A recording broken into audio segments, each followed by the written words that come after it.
কোটার বিরুদ্ধে যারা আন্দোলন করছে তাদের হাতে তো আন্দোলনের চাবিকাঠি নাই। এখন বিএনপি জামাত তাদের নিয়ে খেলছে। কোটা বিরোধী আন্দোলনের মধ্যে আমরা বলেছিলাম বিএনপি জামাত ঢুকেছে এবং কোটার বিরুদ্ধে যারা আন্দোলন করছিল তাদের কাছ থেকে আন্দোলনটা ছিনতাই করে নিয়ে গেছে। গতকাল মাননীয় প্রধানমন্ত্রী জাতির উদ্দেশ্যে বক্তব্য রাখার পর মাননীয় প্রধানমন্ত্রী সমস্ত ঘটনার বিচার বিভাগীয় তদন্ত হবে সেই ঘোষণা দেওয়ার পর এবং যারাই দোষী হবেন তাদেরকে বিচারের আওতায় আনার প্রতিশ্রুতি দেওয়ার পর এবং আদালতে ন্যায় বিচার পাবে কোটার বিরুদ্ধে যারা আন্দোলন করছে সেটি ঘোষণা দেওয়ার পর, অর্থাৎ রাষ্ট্রপক্ষ রাষ্ট্র যে সরকার যে কোটা প্রথা বাতিল করেছিল সেটি হাইকোর্ট দুর্বহাল করে রাষ্ট্রপক্ষই আবার আপিল বিভাগে দিয়ে সেটির উপরে স্টে অর্ডার আনে। অর্থাৎ সরকার যে কোটা পদ্ধতি বাতিল করেছিল সেটি এখনো বলবৎ আছে।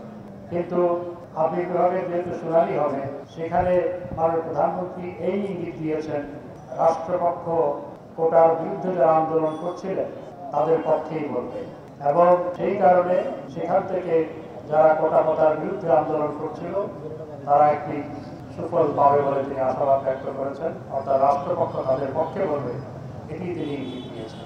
ইতিমধ্যে রাষ্ট্রপক্ষ তাদের পক্ষে বলেছে, কারণ হাইকোর্ট যে আদেশ দিয়েছে সেটির বিরুদ্ধে রাষ্ট্রপক্ষ গিয়ে আপিল করে সেটি ব্যাপারে স্টে অর্ডার এনেছে। অর্থাৎ রাষ্ট্রপক্ষ কোটার বিরুদ্ধে যারা আন্দোলন করছিল আদালতে রাষ্ট্রপক্ষ তাদের পক্ষেই লড়ছে, তাদের পক্ষেই কথা বলছে। গতকাল মাননীয় প্রধানমন্ত্রী এই ঘোষণা দেওয়ার আধা ঘন্টার মধ্যে সামাজিক যোগাযোগ মাধ্যমে পোস্ট দিয়ে আজকের কর্মসূচি ঘোষণা করা হয়েছে। এটি কোটার বিরুদ্ধে যারা আন্দোলন করছে তাদের কোনো কর্মসূচি নয়, এটি বিএনপি জামাতের কর্মসূচি এবং তারা কোমলমতি শিক্ষার্থীদের উপর ঘাড়ের উপরে চেপে বসেছে এবং এই কোমলমতি শিক্ষার্থীদের বিভ্রান্ত করছে। আর যারা কোটার বিরুদ্ধে আন্দোলন করছে তাদের মধ্যে এই কর্মসূচি নিয়ে কোনো ঐক্যমত ছিল না। দুই একজনকে বাগিয়ে নিয়ে বিএনপি জামাত তাদের মাধ্যমে এই কর্মসূচি দিয়েছে এবং আজকে সারা দেশে সাধারণ মানুষের জীবনযাত্রা ব্যাহত করা হয়েছে, গাড়ি ঘোড়া করানো হয়েছে, গণমাধ্যমের উপর আক্রমণ হয়েছে, গণমাধ্যমের গাড়ি পুড়িয়ে দিয়েছে, গণমাধ্যমের গাড়ি ছিনতাই করেছে, সাংবাদিকদের উপর আক্রমণ করেছে, যেগুলো সবসময় বিএনপি জামাত করে আজকে সেই কাজগুলো করেছে এবং পুলিশের উপর হামলা পরিচালনা করেছে এবং সংঘাত তৈরি করে তারা প্রথম থেকেই চেষ্টা ছিল যে লাশ তৈরি করা এবং তারা গতকাল সেই লাশ তৈরি করেছে এবং আজকে আবার সেই লাশের রাজনীতি তারা করেছে।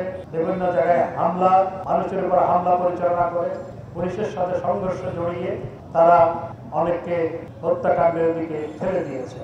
তোমাদেরকে ঢাল হিসেবে ব্যবহার করে তোমাদের আন্দোলন ছিনতাই করে নিয়েছে বিএনপি জামাত এবং তোমাদের কোনো নেতাকে তাদের পকেটে পুরে ফেলেছে। আমরা অতীতেও দেখেছি অনেকে কোটা আন্দোলন কিংবা নিরাপদ সড়কের আন্দোলনের কথা বলে অনেকে হাজির হয়েছিল, পরে তাদের মোবাইল চেক করে পাওয়া গেছে লক্ষ লক্ষ কোটি টাকা তাদেরকে আপনার বিকাশের মাধ্যমে, রকেটের মাধ্যমে বিভিন্ন জায়গা থেকে পাঠিয়েছে এবং এখন তাদেরকে খুঁজে পাওয়া যাচ্ছে না, তারা নিরুদ্দেশ হয়ে গেছে। তোমাদেরও নেতাদের কাউকে বিএনপি জামাত পকেটে পুরে ফেলেছে। আন্দোলনের তোমাদের উপর হাত বুলিয়ে যারা আন্দোলনের নেতৃত্ব দিচ্ছিল তারা এখন তোমাদের উপর হাত বুলিয়ে বিএনপি জামাতের পকেটের মধ্যে ঢুকে গেছে। তাই গতকাল তাদের প্রেসক্রিপশনে আজকের কর্মসূচি ঘোষণা করা হয়েছে। আজকে জায়গায় জায়গায় যে অবরোধ, এগুলো কোটা আন্দোলনকারীরা করছে, এগুলো কোটার বিরুদ্ধে যারা আন্দোলন করছে তাদের কাজ নয়। আমি দৃঢ়ভাবে বিশ্বাস করি এগুলো হচ্ছে বিএনপি জামাতের সন্ত্রাসী নৈরাজ্য সৃষ্টিকারীদের কাজ এবং তারা এটি করে তারা দেশে নৈরাজ্যকর পরিস্থিতি তৈরি করছে।